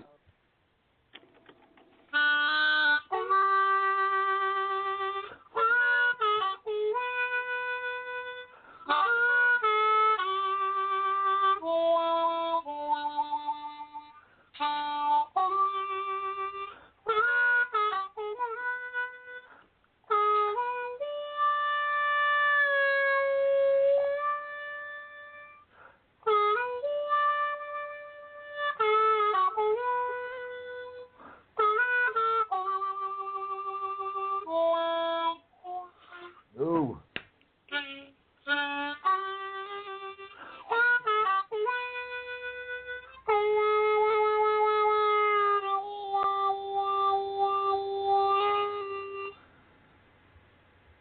Sorry about that little bit went wrong there. I've got a blocked up hole.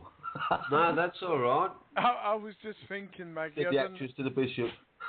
Eh? Said I've got a blocked up hole, said the actress to the bishop. Yeah, I know. I was And now then, this is a children's programme. We'll not have any dirty jokes. Or bugger off, Stan. Now, the end bit sounded like the harmonica had been on the beer. Oh, did it? Yes. Well. Why don't you just say the harmonica's pissed? It's brilliant. That was good, Stan. That was good, Stan. Good man. Yeah. What's his name? So, what's Maggie got to say? Anything more now, Mag? I'm falling asleep now because I'm normally in bed at 7 and I'm always asleep by 9 because any phone calls coming in, everyone knows now 9 o'clock. Cut off time? Yeah. Yeah. And, well, hopefully, you know, the conference and everything will go good. I'm sure it will. And the blockade for you, Andy? Yeah, I'm an activist on my own, but we'll do it. Mm. And I mean, I've seen, what's his name, Stan knows a little bit about chemtrails. We was talking about with Cornell.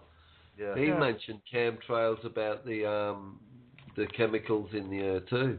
Well, one of the things that people don't seem to realise, right? We all know, a lot of people know that in these chemtrails, there's aluminium, barium, sodium, polymer fibres, infected blood cells.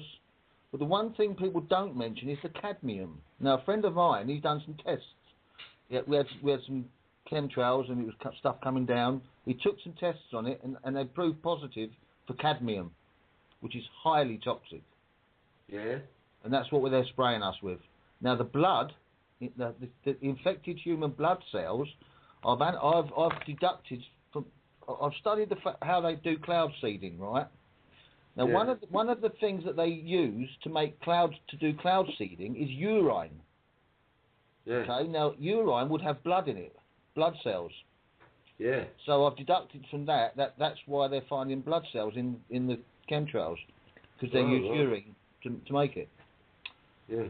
It's a bit of information for you there. Yeah, I'll give you some more. I'll give some more information.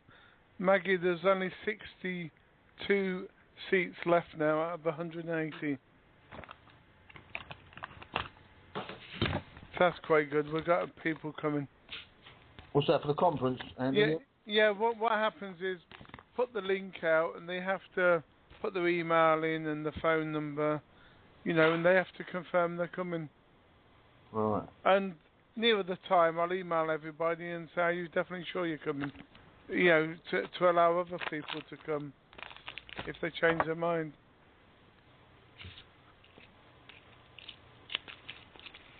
Where's Bev then? Is she here?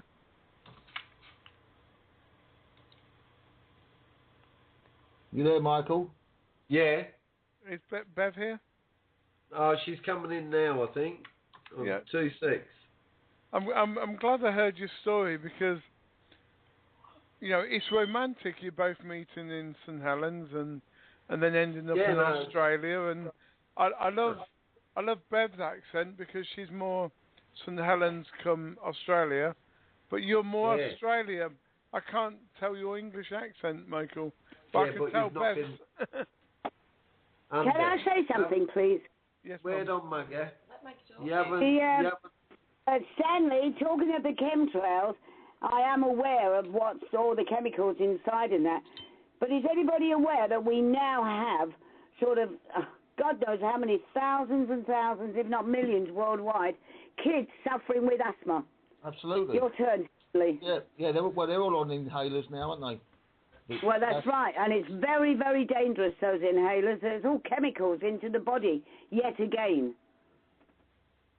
Yeah, but what can we do about it, They won't even admit they're doing it. Come in, Maggie. Oh, yeah, there was I had an email through the other day, so a government somewhere has now, I'm sure I emailed it to you, Stanley, they've come out and told the truth that of the chemtrails. But I'm more, because I work with the children, or for the children, I know what's going on with the chemtrails, so when something comes through, I might just pass it to you or whoever, or forget it. Yeah, they have acknowledged it now, Stanley. Yeah, they might have told you some stuff, but I very much doubt it's the truth, Maggie. No, they've said that the chemtrails are dangerous. I did read a bit of it, not much of it, though. Yeah. But I'll see if I can find it tomorrow, Stan. My brain's gone now. Right. But it has come out somewhere or the other. I may still have the email. Yeah, or if you have a look in your emails, it might be there. But no, it's very dangerous for all these children and babies. Well, it's dangerous for all of us, Maggie. I was going to say I agree with that, Maggie, actually. Well, yeah, but if you all drink your lemons every day and take your garlic, you'd be fit like me. And your lecithin? That's the memory. Yes, and your memory. Baking soda, whatever you want to call it. Hi, Bev. Hiya, Mags. How you doing, love? I'm fine. You're going to be singing the song for the new video. Song, as your Michael says, song, for the new video that Stanley's making this week. All right. Sounds good. Did you get your orders from the gang?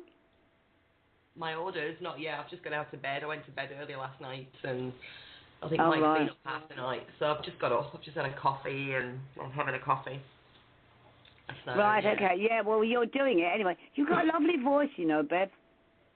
Yeah, a lot of people say that, actually. Yeah, I used to do a lot of singing, but, I don't sort of, do too much now. Just like for friends and things like that, I do anyway. Well, you're going to do it for the children now, Bev? I know. So it's funny. Wonderful. I did a CD quite a few years ago, and, my friend, she has this bloody CD in her car, and she plays it all the time, She's like, Bev, I always play this CD. Oh. Yeah. So how have you lot been? You all right? Yeah, we're still fighting the world. Still fighting the world. Well, somebody has to fight the world, don't they? Yeah, that's right. I'll tell you what, guys. Let me take it off the radio for now. And thank everybody listening today. And I'll be back on Thursday with the Families Reunited show. From Andy Peacher, have a great day, and thanks for listening to Freedom Talk Radio.